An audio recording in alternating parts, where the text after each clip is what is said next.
Why would you want to use that type of scare tactic? This is why it's so hard for people like myself with disabilities to advocate for ourselves. Because if we advocate for ourselves to our family members or to people that we love and people that we know love us, we get looked at as a bad guy.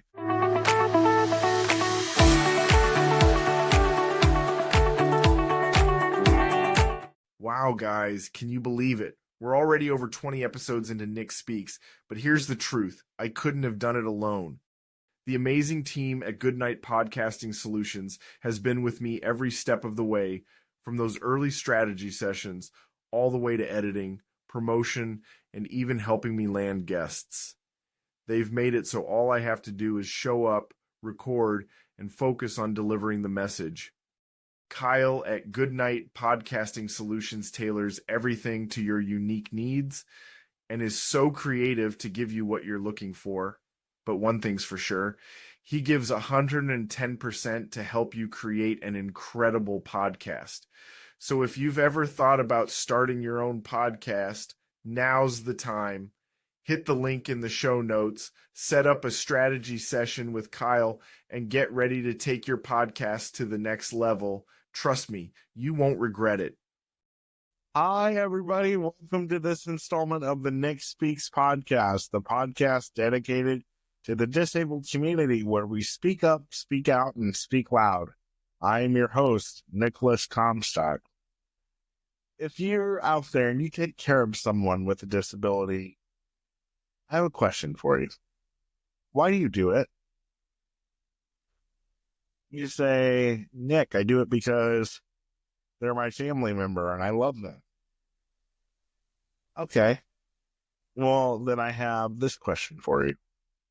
Why do you make a family member with a disability, who, by the way, didn't choose the fact that they need your help physically or mentally, why do you make them feel bad every time they have an emotion towards anger toward you?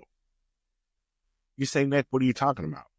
Well, especially for me as a person with a physical disability, I feel like not only did I not get the chance to walk, do I not have the chance to see very well, do I not have the chance to dress myself, take care of my toileting needs, when I was never given those abilities to be able to do those things, I also feel like I lost the ability and the opportunity to have emotions. Because when I was growing up, if I got mad at somebody in my family who helped me with my toileting needs every day, who helped make sure that I was fed every day, if I got mad at them for something, say I yelled at one of my brothers for something, a lot of times I got yelled at and I was told, how dare you yell at them? Most of the people who take care of you don't like doing it. You need to treat them with respect. But right then and there, I felt like my feelings got invalidated. My feelings were pushed off to the side. To be honest with you, I felt like in many situations growing up that I wasn't able to have the feeling of angry frustration. I'm mad at you because you talked to me this way, or I'm mad at you because you took too long to do something for me that should have already been done. But because I depend on this person for help, and if I don't get their help, then I'm not going to get to do what I need to do, or in some cases, what I want to do for the day, because they're going to sit down and give me a laundry list of all the things that they've ever done for me and what a sacrifice and what a burden it has been for them. And at the end, they're going to tell me they love me and we're all good. Just be careful how I talk to them. And I should be real careful about if I get upset with them, because you can't get upset with people because you're in a situation where you constantly need to.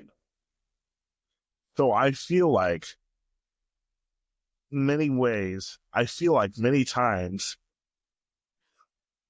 I've been robbed of having emotions simply because if I have the emotions with the people who help me live everyday life, then I run the risk of not being able to live my everyday life, because the people that are supposed to help me can say, oh, sit in your brief for the next 2 to 3 hours.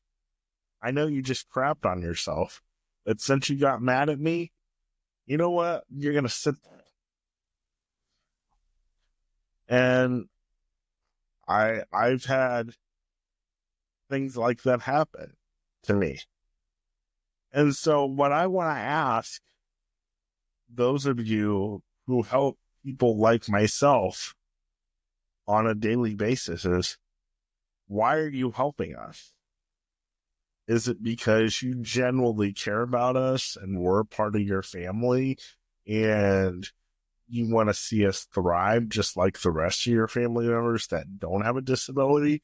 Or is it so that you can keep a laundry list of things that you've done for us so that when we screw up and do something and yell at you or get mad at you, you can come out with this laundry list of stuff that you've done for me and how I shouldn't have even talked to you in a harsh tone because you have to wipe my butt and that's not pleasurable for you. You have to help dress me in the morning, and that's something you wish you didn't have to do. You have to help me shower in the morning, and that's something you wish you wouldn't have to do.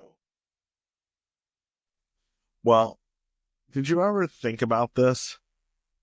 The person that you're having to help do all these things doesn't actually want you to do them. They would much rather do it themselves, but because they have been given this lot in life, they try to do the best that they can with the cards that they've been dealt. And the fact that you're taking out your anger on them because they're angry at you is not really helping the matter. It comes across as though you resent us because you have to help us. And it comes across as though you want to help us, but only if you get the recognition that you feel you deserve. And I'm always very careful, maybe too careful, to get upset with people because I never know when I may need that person to do things for me. And so I'm always careful. I feel like not only have I been robbed of the ability to walk, the ability to do simple daily tasks, I feel like in a lot of ways I've been robbed by not being allowed to have emotions. And this is what I want to say. I know I'm the only one who feels this way, who is physically disabled, and I'm putting it in the physically disabled category because I feel like the more a person needs physical help, there's more resentment towards that person because it takes time to shower another person, let alone yourself. It takes time to take care of someone else's toileting needs, let alone your own. And you don't want to take care of someone else's toileting needs anyway. So there lies in that resentment. It takes time to cook for someone else, let alone yourself. And then if that person that you're cooking for, because they can't do it, doesn't like the way you cook, you just feel insulted. When, let's be honest, caregivers and family members who take care of people with physical disabilities, you would be just as picky, if not more picky, if it were you getting the care. And what I need my fellow disabled family members to understand and my fellow caregivers to understand is that the people that you are taking care of are going to have bad days. And we're allowed to have those bad days. And if your client or your family member with a disability gets mad and cusses you out, says you're the worst person I've ever seen, and, I don't want to be around you anymore. Well, I guarantee you probably said that to someone that's been there for you when you needed it. But did you think about that before you said that awful thing? No, probably not. Because you know what? You never needed that person to wipe your butt. You never needed that person to help you take a shower. You never needed that person to help you get up in the morning. You never needed that person that you got angry at to help you live everyday life. So therefore, it somehow must be okay for you to get upset with somebody, right?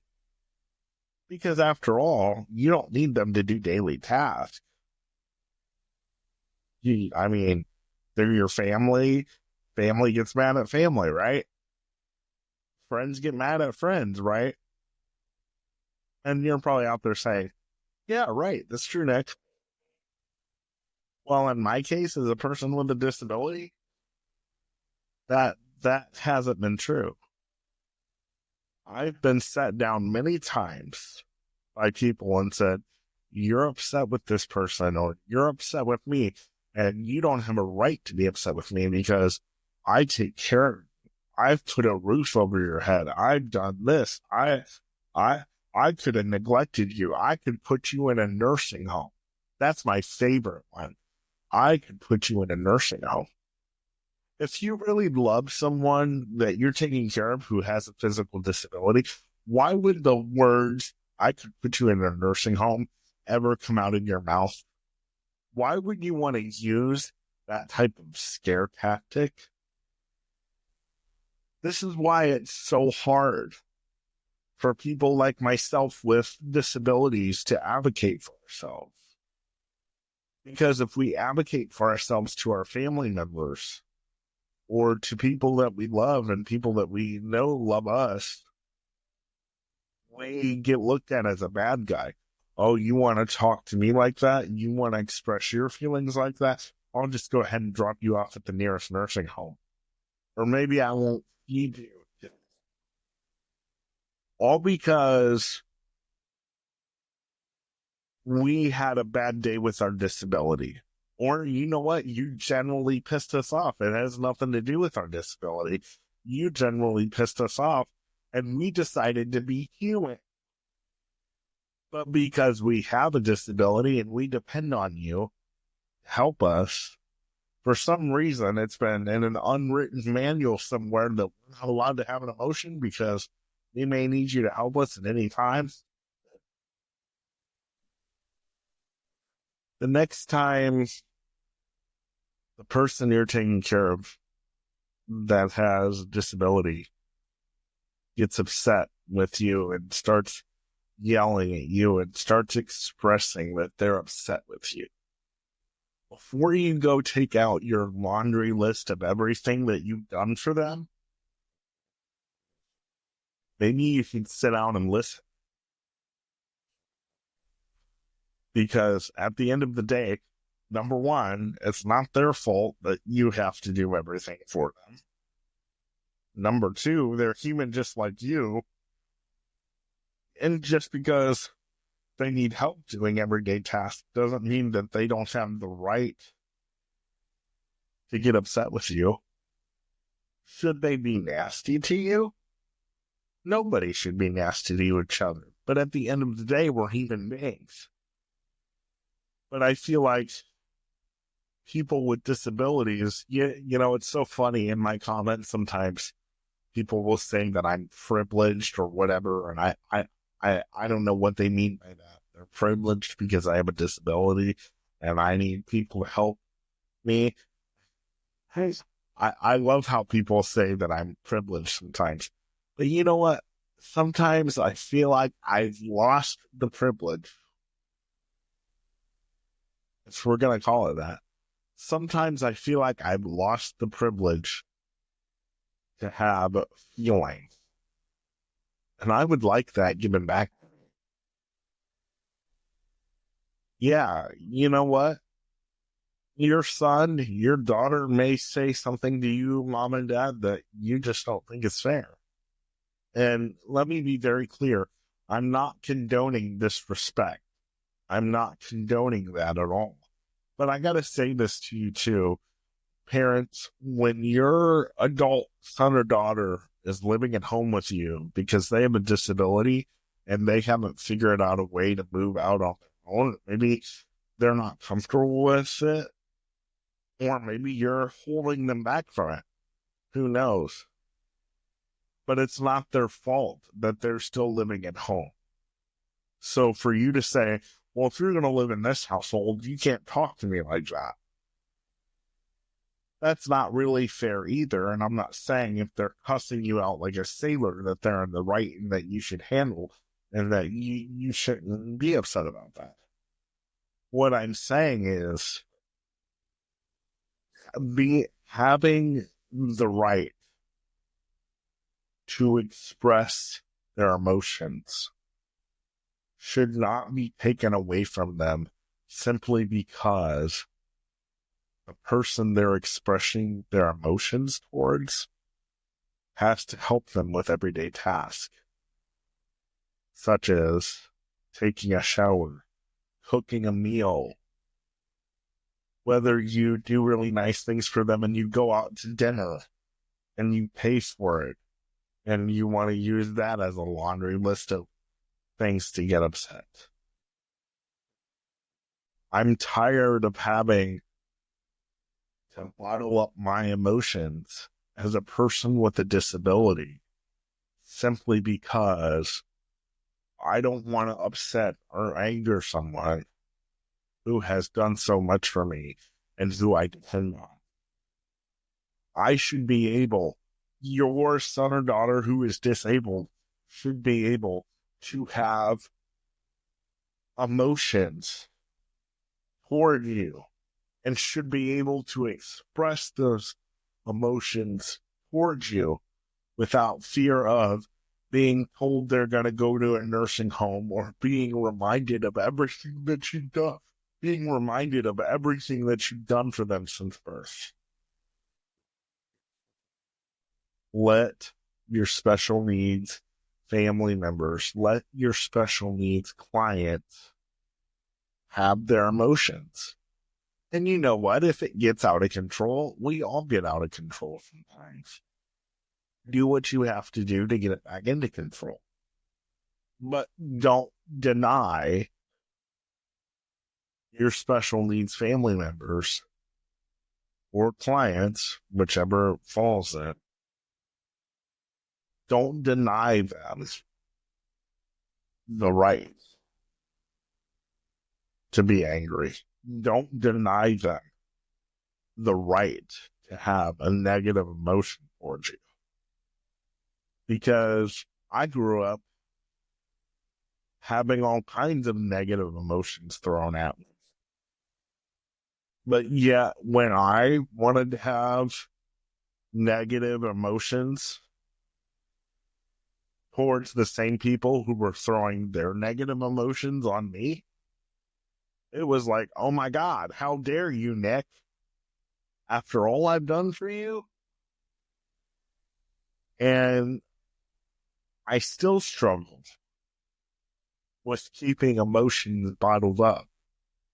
I still struggle with communicating with people, hey, I don't like having this done to me. I don't like that you talk to me that way. Please don't talk to me that way. And you know what, also, too, stop treating us special needs adults, family members, and caregivers like kids.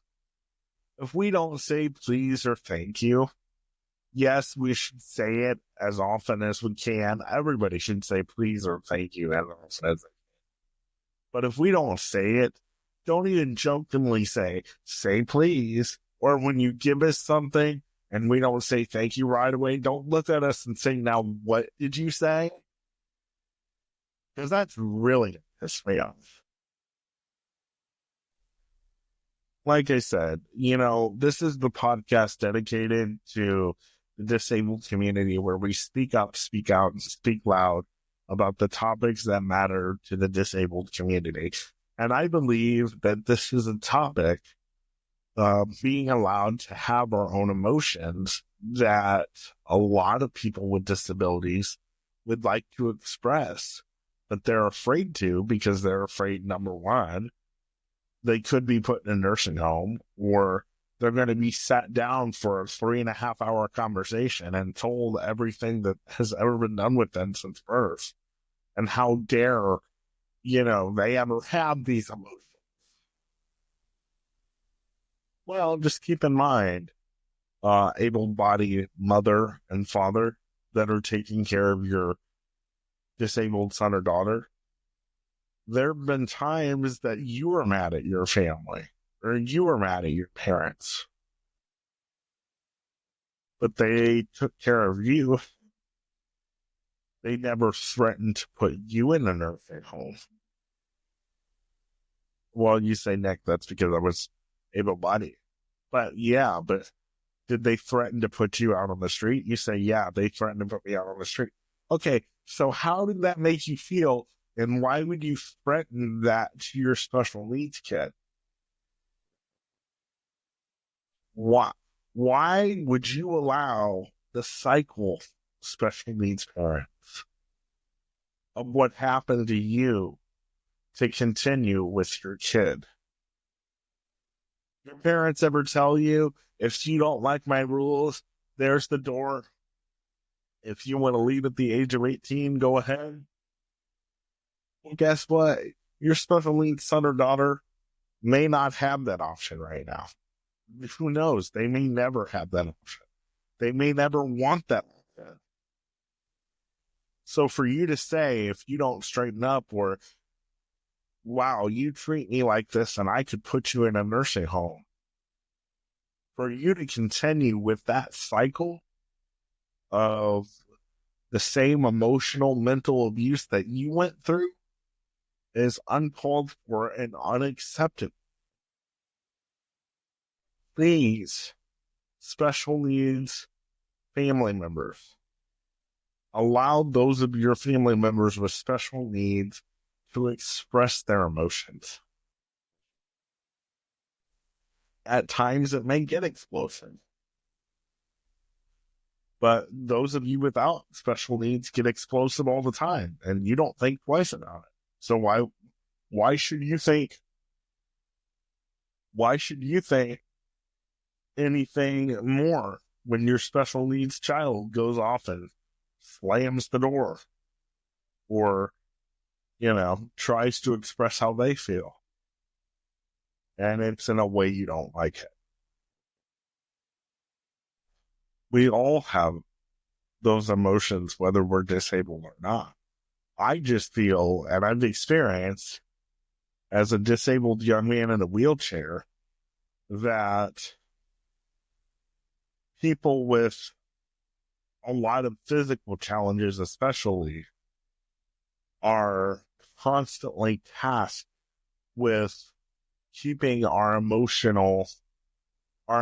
keeping our emotions in check, because we may never know when we may need the assistance of somebody that we're mad at. So we might as well just bottle it up, and then it explodes, and then we just have a mental breakdown. Trust me, I've had 2 mental breakdowns. I know how this works. And so, yeah, people with physical disabilities, especially, that need someone to help you with every task. Be as kind and as courteous as possible to the people that are helping you, but know that it is totally okay to have the emotions of frustration, the emotions of anger, the emotions of, I don't want to be around you right now. Yes, I don't care that you have to help me for 24 hours of the day. Guess what? You pissed me off and I don't like you right now, so I'm going to let you know. Guess what? Special needs adult, that is totally okay. Because the adult that's helping you that has non-special needs has the same emotions and feelings that you're having all the time, and they don't think twice about it. So while I would encourage you to be as kind and as courteous and nice as possible, if you go off on somebody because they piss you off, this may sound bad, but don't feel mad about it. You know, come back and apologize later like a normal human being, right? But don't let the person that helps you all the time feel guilty for having normal emotions as a human being. Because we have every right to get upset just as much as someone who doesn't have a disability. Who cares whether or not they have to wipe our butt? They have to give us a shower. They have to prepare our meals. Should we be thankful and grateful for that? Absolutely. But that does not take away our right to have emotions. And I hope that everybody watching this podcast today is listening to me and really hearing me on that. Let your special needs family member who has physical or mental disabilities, and I framed it around people with more physical disabilities because I feel like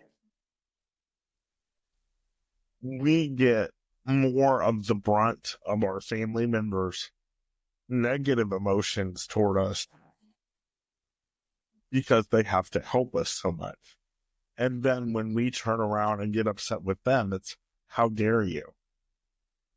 So this is why I geared it towards more of people who have physical disabilities and will require a lot more help than those who don't have physical disabilities.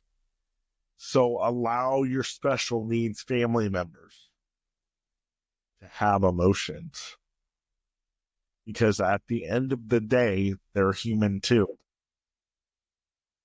And there's nothing wrong with having emotions of anger, emotions of, I don't want to be around you right now.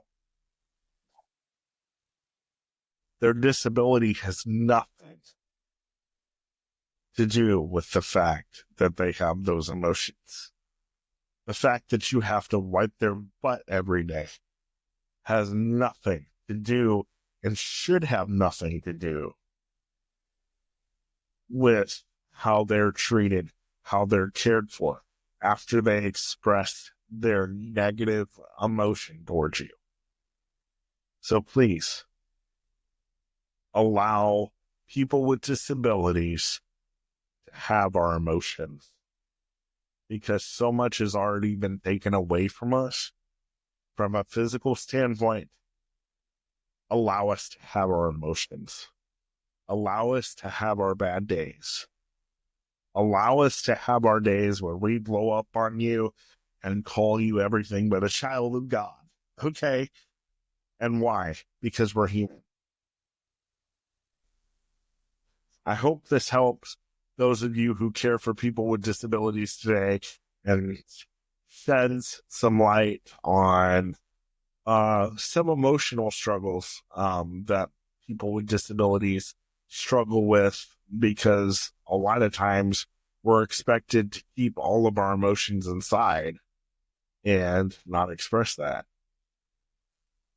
So I hope this talk today about the importance of allowing people with disabilities to have emotion will open up the eyes of parents of kids with special needs and caregivers who work with clients who have special needs and anybody who works in that field. Real quickly, before we go, I want to say, if you want to come on the Nick Speaks podcast, the podcast dedicated to the disabled community where we speak up, speak out, and speak loud, you can email me at nickspeaks at you can email me at nickspeaksofficial@gmail.com.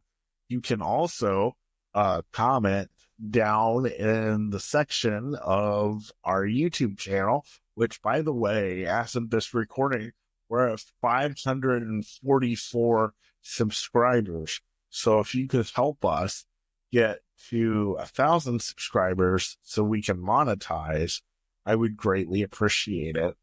And remember, you can you can listen to this podcast at Apple Podcasts, Spotify, and you can watch this podcast at Nicholas Comstock on my YouTube channel. Again, if you want to be on the show or just drop me a quick email and say, hey, email me at nickspeaksofficial@gmail.com. Thank you so much for tuning in for this episode of Nick Speaks. I will see you next week. Bye-bye.